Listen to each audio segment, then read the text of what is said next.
आपण पाहत आहात आपल्या हक्काचे प्रतिध्वनी न्यूज। कुपवाडमध्ये गांजा विक्री करणाऱ्या रेकॉर्डवरील गुन्हेगाराच्या हवाल्या मुसक्या। कुपवाड वार्ताहर भरत कांबळे कळवतात की कुपवाड शहरात व परिसरात अवैध गांजा विक्री करणाऱ्या रेकॉर्डवरील गुन्हेगाराला कुपवाड MIDC पोलिसांनी सापळा रचून त्याला ताब्यात घेऊन त्याच्यावर कारवाई करण्यात आली। या कारवाईत 523 ग्रॅम गांजा जप्त करण्यात आला असून आरोपींविरुद्ध NDPS कायद्यानुसार गुन्हा दाखल करण्यात आला आहे। कुपवाड MIDC पोलीस ठाण्यातून मिळालेली अधिक माहिती अशी, नशामुक्त भारत अभियानांतर्गत MIDC कुपवाड पोलीस ठाण्याकडून अवैध अंमली पदार्थ विक्री विरोधात विशेष मोहीम राबवण्यात येत आहे।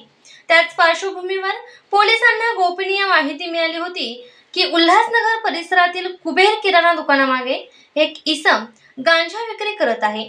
या मिळालेल्या माहितीनुसार पोलिसांनी तत्काळ सापळा रचून कारवाई केली। त्यावेळी नरसगोंडा उर्फ बंडू आदगोंडा चिंचवाडे वय 40 राहणार उल्हासनगर कुपवाड हा गांजा विक्री करताना पोलिसांच्या ताब्यात मिळून आला। आरोपींकडून 13,075 रुपये किमतीचा 523 ग्राम गांजा व इतर साहित्य जप्त करण्यात आले। ही कारवाई पोलीस अधीक्षक तुषार दोशी, अप्पर पोलीस अधीक्षक कल्पना बारावकर आणि उपविभागीय पोलीस अधिकारी प्रनिल गिल्डा यांच्या मार्गदर्शनाखाली करण्यात आली।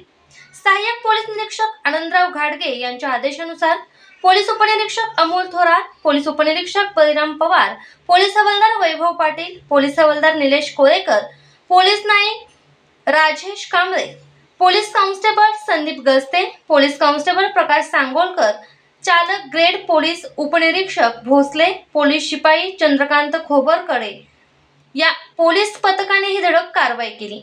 सदर गुन्ह्याचा पुढील तपास पोलीस उपनिरीक्षक अमोल थोरात हे करत आहेत।